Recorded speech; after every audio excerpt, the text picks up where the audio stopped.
So it seems like Marvel Wolverine is finally getting some momentum. So after a long stretch of silence and speculations, things are finally starting to feel a bit more real.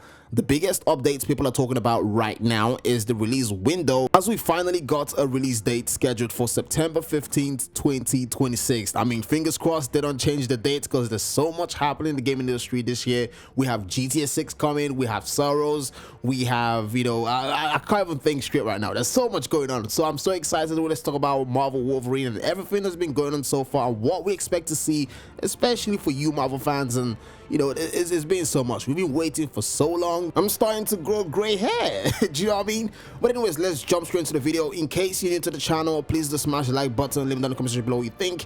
And with that being said, let's dive straight into the video. So in case you guys have not been informed, Marvel Wolverine was kind of scheduled to release back in 2024, 25. I would say 25, okay? So, but the game got postponed due to the hacks and the leaks. All the game material was out there on the internet, so Insomniac had to postpone the game. If you ask me the reason why they did so, I'm thinking maybe because all the material being out there, they might need to change a few things. And if you ask me, in my opinion, I would say they probably took a few feedback from what the fans were saying based on the little leaks they got from the hacks. So obviously this is a tragedy, and I kind of believe Insomniac would use it to their advantage to make the best Wolverine game ever. Now I want to go back to 2024, 2025. When I was making a video on Marvel Spider-Man 2, I did speculate when Insomniac will be releasing all the titles like Venom, Marvel Wolverine, and I did say Marvel Wolverine will be releasing in 2026. And now bear in mind, this was way before the hacks, this was way before the leaks and etc. This was when we were still on the hype train for Marvel Spider-Man 2's DLC. If you guys are a big fan of Marvel Spider-Man 2, you know when the hype train was going so hard for this game. And that was when I made this video. I was saying Marvel Wolverine will be releasing Q3 of 2026, and I had no idea. And that would be like from July to September, right? So it's just kind of funny. So bear in mind, PlayStation's got a pattern of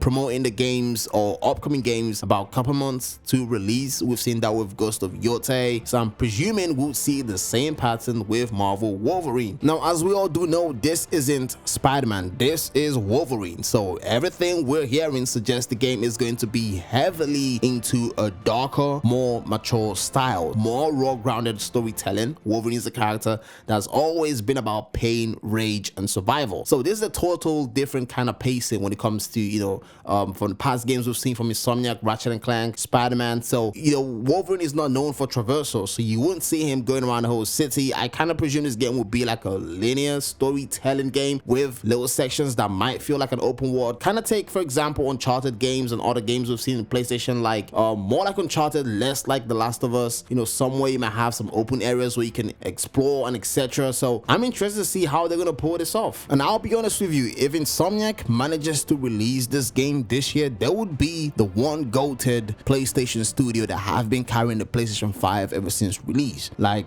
not even joking. They released Ratchet and Clank with the PS5 on launch. They released Marvel Spider-Man Miles Morales. Then they give us a remastered of the 2018 Marvel Spider-Man. Then they give us Marvel Spider-Man 2, and now they're giving us Wolverine. That's 5 games in 6 years. So it's probably about almost a game per year, if you do the math. And this is impressive. There's no other studio out there from PlayStation doing what Insomniac is currently doing right now. Santa Monica is totally focused on making God of War games. We have God of War 2018, God of War Ragnarok, and they're supposedly working on a new God of War, basically a remake of the older titles. We also had like a little spin-off that released a couple days ago, about last week during the State of Play. Naughty Dog has basically skipped the whole generation of the PS5. Guerrilla Games, they are tied in with Horizon. They don't make anything else. It's just Horizon, Horizon, Horizon. And in the PlayStation 5 era, they've just given us one game so far. There is this lack of PlayStation first party games, and Insomniac once again will be giving us a banger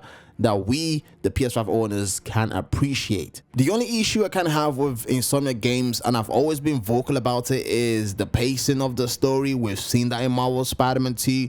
Is Marvel Spider-Man 2 the best game they've ever made? No, it's not. Is it better than Marvel Spider-Man 2018? No, it's not. Is it a bad game? Of course it's not a bad game, but it has issues with pacing, where you have 2 main characters in the video game, Miles Morales and Peter Parker. You kind of lose control of the story We have Mr. Negative, Vulture, Craven, Venom, Sandman. You know, it looks like they're trying to add every single villain in one game. And I get it, they're trying to stretch the game to 3 parts. They don't want to make more than 3 games, which means they have to rush the game basically and have everything fit in one game. That's just what it looks like. So the pacing of the story has always been an issue with Insomniac. Sometimes the villains just feel like they're not well introduced, or it felt like, you know, they missed an opportunity to make a boss fight feel more memorable. For example, the boss fight with Craven, the part where Venom chopped his head off, that was probably the best part we've seen in the game. I just feel like more could have been done. Okay, like I don't really know, I'm not a story writer, but you know when you play a game and you feel like there's something missing in the story, the pacing, you know, the way the villains are being introduced and etc., how they kind of vanish from the main screen, it wasn't portrayed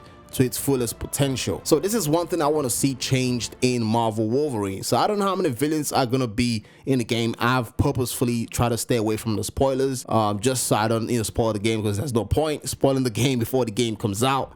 So these are the things I just want to point out. Okay, so you know, fingers crossed, by 2026 September we should be getting Marvel Wolverine in our hands. And you know, I like to talk about stuff like this. We can get down in the chat, leave them down in the comment section below what your thoughts are, what you think about the game. What do you expect? Do you think it's gonna be as bloody as they say it's gonna be? You know, we've seen a couple clips from the trailer. You know, tell me what you think. You know, I like to talk about stuff like this. But anyways, if you did enjoy the video, smash the like button, and I'm gonna catch you guys in my next one. We out.